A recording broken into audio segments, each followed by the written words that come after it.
Welcome back. Next, we meet a young couple navigating the joys and challenges of parenthood with their toddler. Recently, they made the tough decision to have mom stay home with their son. And for them, the choice was clear. So joining us is Chris and Allie to share with us how they embraced this new chapter and what they've learned. And Chris and Allie, welcome to the show. Thank you. Thanks for having us. Well, you know, I hear this a lot from almost everybody I know who have young children and they're working and, how do you manage it all? So you made the choice as a couple that one parent will stay home. So why don't you kind of bring us up to speed, how that decision was made and why? Sure. As we were figuring out what we wanted to do after maternity leave was over, we had to sit down, crunch some numbers, understand how we wanted to raise our son and also continue to be good partners. And as we were crunching the numbers, childcare is really, really expensive. And so we got down to a point where it might be a good option for us to stay home. We will likely be happier. We'll be able to spend some quality time that we won't be able to get back with our son, and ultimately be closer as a couple. Well, but it's tough, right? I mean, you lose that income, and that means you have to sacrifice some things.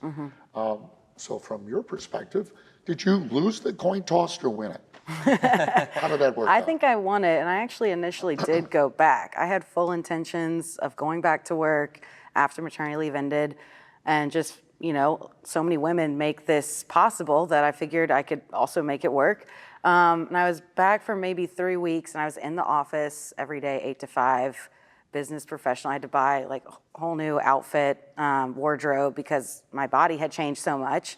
So I had to kind of do a lot of adjustments there. But I think the hardest thing was that I never saw him. I mean, I dropped him off at daycare, but then Chris picked him up. I saw him for maybe 30 minutes during the work week. And also part of being a working mom is like, if you're breastfeeding, you're bringing all of your pump stuff and you're pumping 5 times a day. Sure. We had this really long, week-long discussion about, can we make it work financially? Should we just try it? We made the tough decision, and I'm really glad that we did, because I think I definitely won out in the end. I think we did. When you're out there looking for that daycare, there are a lot of things that go into that. But this sounds like it was more of a financial decision than anything else. What kind of numbers were you looking at? I felt like the average cost was as much as a mortgage. So it felt like a different. No kidding. Yes, it felt like an additional mortgage payment for childcare, and so as we were shopping around and trying to understand what's included, we saw a lot of different options. There were some that had a higher standard, but obviously had a higher price tag. And as we were running those numbers, I mean, we may have left $20,000 on the table, but what we've gotten back, I think, makes it so much worth it. When you're pregnant and you're about to have a kid, it's like, well, have you looked at daycares? Like, you better get a spot, because not only does it cost a lot of them have like massive wait lists. Yes, that's true. The first one we looked at was right down the road from us.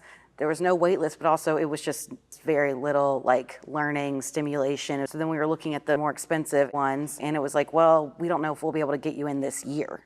And it's like, okay, so what do we do then? We have to pivot and find some sort of middle ground. We ended up it was kind of like we lucked upon the one that we ended up putting him in for a couple weeks, where I was, back and forth on the phone with them. They're like, we think we have a spot opening up. Like, basically someone dropped out, you're on the wait list, we can get you in there. And it was like, okay, hurry, like, let's make this decision. Right. So it's like, you kind of have to just pull the trigger when that spot becomes available, because you don't know if you're gonna have another option. Right. And the other option could definitely be a situation in which you're not comfortable as parents, and the stress of putting your child in a program that you are not in love with, or that you're not getting the warm and fuzzies for. There's no amount of money that's going to be okay. And like Chris said, we left a good amount on the table.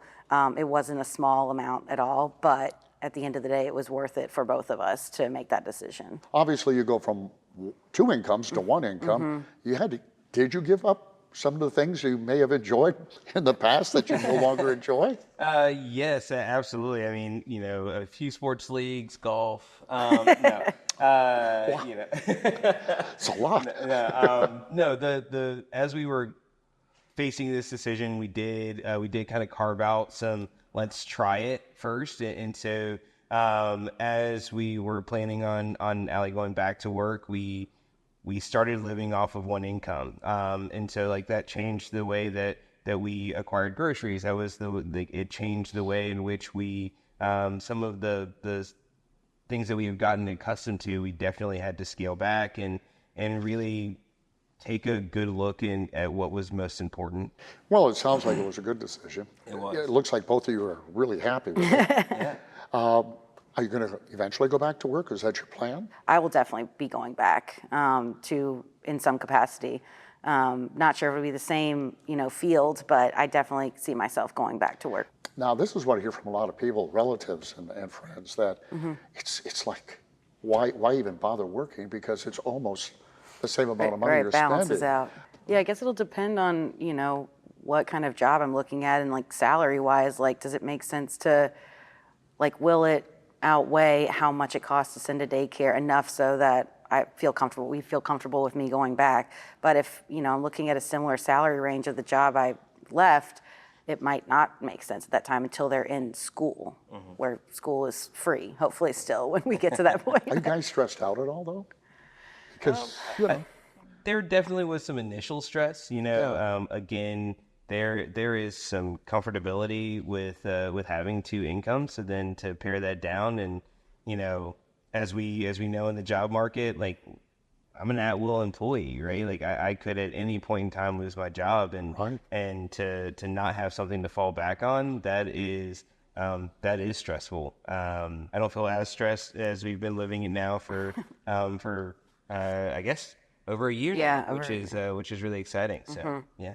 well, before we say goodbye to you, advice for others who are in the same boat you are in. I would say my advice is run the numbers. Like make sure that you feel really good about what you can give up, what you are willing to give up, and then from there, make a plan and be okay for that to change. I would say my advice for whichever parent decides to stay home is just like, in an ideal world, you have a community that you can other friends with kids that are staying home, the library, your parents nearby, because if you're just there by yourself with your child, it is isolating some days.